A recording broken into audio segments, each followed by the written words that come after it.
We as human beings are not only social animals, we are also consensus builders. In order to be social, we have to want to avoid conflict and promote harmony. If you think about it from an evolutionary standpoint, conflict is ultimately non-productive. An organism that is in constant conflict with the environment around it is by definition not appropriate for that environment. Furthermore, if you don't find ways to fit into the environment that you find yourself in, you're going to lose out to another organism that has found ways to make the environment its home. My name is Ronika Jacobs from Strive Leadership Consulting, and this is my podcast, Strive for More, Your Best Life Now.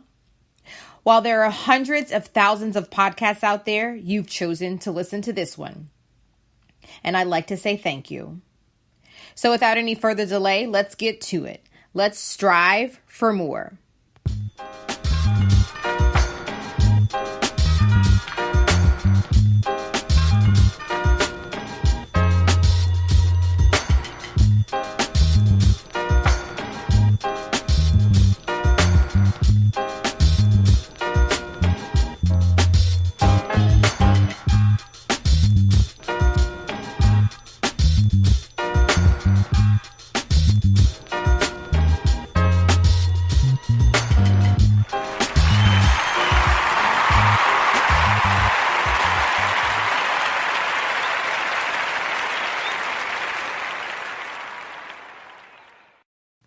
This is episode 110, the importance of an inner circle pitfalls.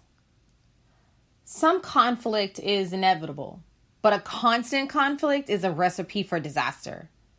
That's why when our ancestors developed sociability as a solution to finding food, they also had to begin to neutralize the tendency to create conflict. If they didn't, any groups that formed to make foraging during the daylight safer and more efficient would soon splinter apart, and starvation would be the result. So, it can be said that both sociability and consensus building are both evolutionary solutions to problems of survival. One can't exist without the other. There is a problem with consensus building, however. To a certain point, it is an extremely effective way to avoid conflict and get things accomplished. However, after that point has been reached, consensus building becomes a solution with diminishing returns. Instead of moving forward, nothing gets accomplished. Things remain static, frozen in place. Yes, there is no conflict. However, there is also no spark.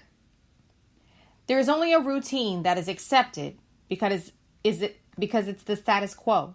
In other words, consensus building has the ability to induce a sort of spiritual and behavioral blindness. Under certain circumstances, we can begin to behave in a certain way simply because everyone else who we observe is behaving that way. We stop questioning whether the behavior is good or bad, or at best, we acknowledge that the behavior is bad and yet continue to act in the same way out of a sense of complacency or to avoid perceived conflict. It's almost as if the urge to build consensus can be a trap, keeping us running on a negative wheel, even when we know that what we are doing is destructive. Our social groups are no longer about finding food. Instead, they are about being liked. We all want to be liked. We all want to fit in. We all want to feel that we are part of something bigger than ourselves. We want more friends on Facebook, more followers on Twitter and Instagram. These feelings are natural. They arose out of our ability to think rationally. You see, cognition did nothing to change our sociability or our desire to avoid conflict. If anything, it intensified it. The great undertakings of humanity, farming and agriculture, small towns and populous cities, power politics, resource management, organized military, trade agreements, the arts, the sciences, none of it would have been possible if we first didn't want to be liked as individuals. It's quite simple, really. We all strive to be liked in the various social environments we find ourselves in. We all work to achieve acceptance. We do this by building consensus with the other people in the group in question.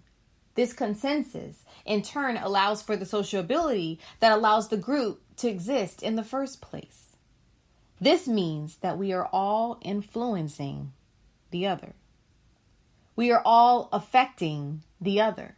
We are all reluctant to jeopardize our acceptance within a group of our peers by questioning the shared behaviors that the group exhibits.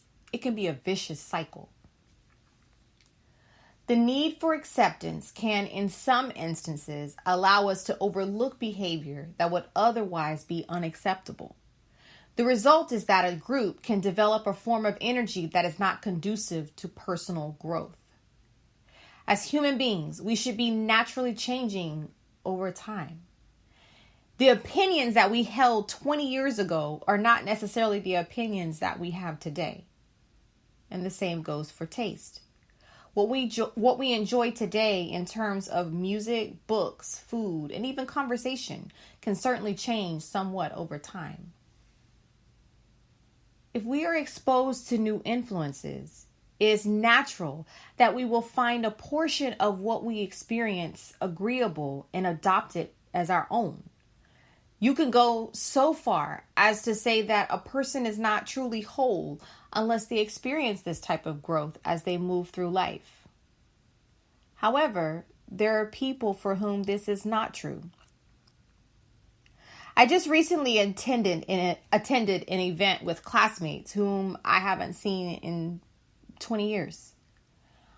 When I saw these people who I went to school with after all this time, I came to a surprising realization.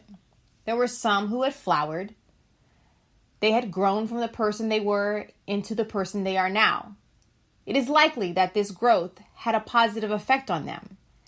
Perhaps they were more interesting than I remembered, but for certain, they were different than I remembered. And then there were traces of them that were still the same as I remembered. Then there were other people who seemed to have not changed one iota. They were, for all intents and purposes, the same person that I knew long ago. They had the same opinions. They had the same outlooks. They had not significantly grown in any manner, and in some cases, they may have actually developed viewpoints that were narrower than previously. I can certainly say encountering these people was not as pleasant as encountering the classmates who had changed for the better. For lack of a better term, the people who had grown were somehow more positive individuals, and the people who stayed the same were somehow less positive. There was probably no greater difference between the individuals in the two groups other than who they surrounded themselves with. You can be assured that the people who had experienced growth had a strong inner circle comprised of individuals from all walks of life. There was a diversity in their circle of friends that was reflected in how they experienced the world. They were more open to differing opinions. They accepted new ideas. They saw the world as a series of possibilities, not penalties. There was a risk of encountering conflict within that circle, but it was an accepted risk, one that was outweighed by the benefits of openness and change. The second group likely had surrounded themselves with individuals who shared their worldview. There was very little diversity in this group, either in demographic or in outlook. Ideas and opinions were judged according to the prevailing view. Things occurred in their lives according to expectation. There was no growth. There was only stillness. And into that stillness crept paralysis. Independent thought was difficult, and individual taste was nearly impossible. There was security in the group, but the price paid for that security was extremely high and overvalued. The lessons here are clear. The security found in some groups can be stifling because the stability of the group is paramount. Anything that even remotely threatens the consensus that allows the group to exist must be sacrificed. The group is stable, but the stability is a trap. Like a dog chasing its tail. The members of this type of circle go around and around and around to no good purpose. Change is not allowed. Growth is forbidden. Natural human curiosity or kindness are reined in. Each member influences the others to maintain the party line. Bad or destructive habits and behaviors continue because there's no incentive to change them. Tied together and blind to the real potential that they all contain. The members of this group are like a climber who has fallen into a glacier's crevice. Crushed under tons of ice, they are perfectly preserved, unchanged, and unchanging, while the outside world continues in its ever variable path. Your inner circle should be bringing out the best parts of the real you. They should not be inhibiting those parts or preventing them from developing as they should. When you are with the people who comprise your current inner circle, you should never have to agree to an action or an idea that you don't agree with. You should never have to suppress yourself. You should never be less than all that you can be. If you feel that the people around you are keeping you from growth, you have a duty to yourself to replace them with people who will empower you to be your true self.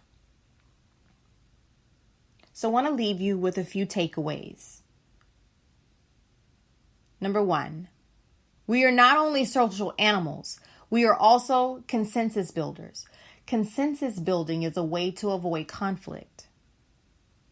Number 2, we are programmed to try and avoid conflict while in social groups. This is why we strive to be liked and to be accepted. Number 3, people can find themselves being unable to fully realize their potential due to the attitudes of the people in their circle. A social circle can either be negative and exclusive or positive and inclusive. Number 4, people whose social circle is positive and inclusive find themselves achieving their true potential. People whose social circle is negative and exclusive have problems experiencing personal growth. And finally, number 5, if you feel that the people around you are keeping you from growth, you have a duty to yourself to replace them with people who will empower you to be your true self. My name is Ronika Jacobs from Strive Leadership Consulting. If you liked what you heard on this podcast, please comment, please share. I really appreciate that.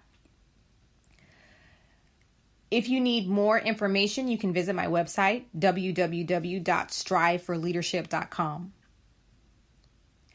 I hope you have a wonderful day, and I hope you continue to strive for leadership. Strive for more. See you in the next episode.